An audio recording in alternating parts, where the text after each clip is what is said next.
Today, we're going to talk about what to do if you were on Ozempic, you lost the weight, and now you want to maintain the weight. There's some huge benefits with Ozempic, but there's some huge problems too that you need to be aware of. So, Ozempic is something called a GLP-1 agonist. Now, what does that mean? Basically, it mimics a certain hormone in your small intestine that does like three things. It increases insulin, which is automatically going to lower your blood sugar. Number two, it's going to tell your brain you are totally full. So your appetite goes away. And that's interesting because, if someone's trying to do a diet with an appetite, it's literally torturous.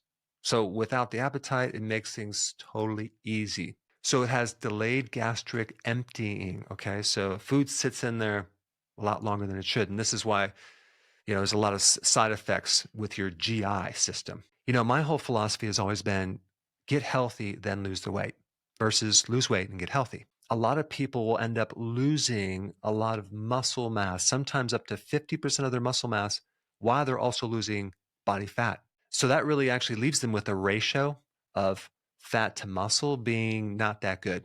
So let's first talk about protein.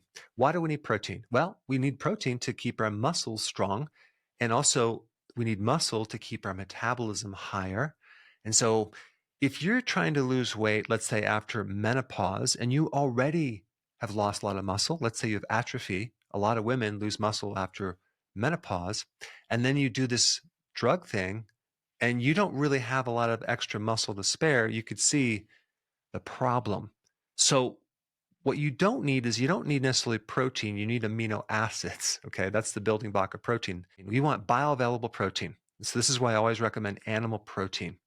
High quality, red meat, eggs, fish, things like that. An average person needs about zero point 0.8 at a very minimum to like 1.5 grams of protein per kilogram of lean body mass. So let's just pretend, just to give you a rough number, you had 185 pounds of lean body mass.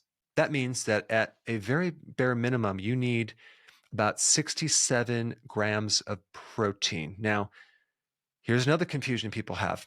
They'll take like a steak and they'll weigh like 67 grams. No, that's the weight of the steak. You got to realize like half that steak or more is water and other things. So we're talking about the amino acids, the protein inside that steak. You're only going to get 77 to 115 grams of protein. That's like 1/4 of the total weight of that meat. I mean, even like one egg is like 7 grams of protein. If you're on the drug, you have to make sure you eat enough protein. And when you get off the medication, you have to make sure you have enough protein to manage this muscle. So we have the type of protein, we have the amount of protein, and then we also have exercise. Exercise is the greatest stimulus of muscle mass. You also need various hormones because if you're going through menopause or you're a guy who's getting older, like you're 60 years old, your testosterone goes down. For women, their estrogen goes down, progesterone goes down. All those hormones help you maintain muscle mass.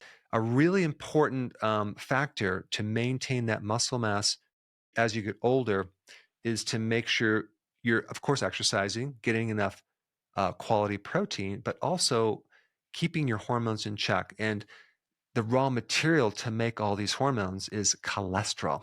So a lot of times people, they go, oh, I'm just going to go lean protein, right? And omit the cholesterol piece of it.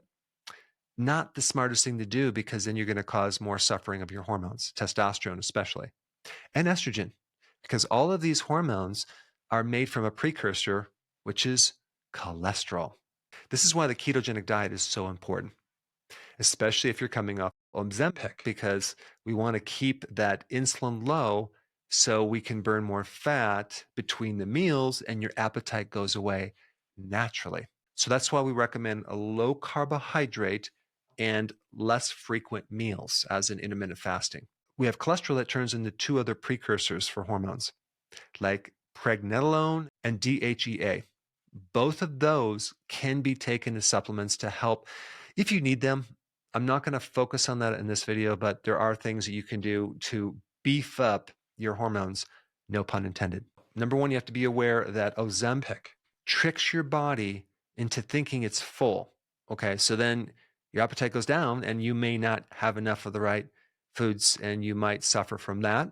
It also has side effects called gastroparesis, which is a slowing down of your digestive system, constipation, gallbladder problems, thyroid tumors, thyroid cancer.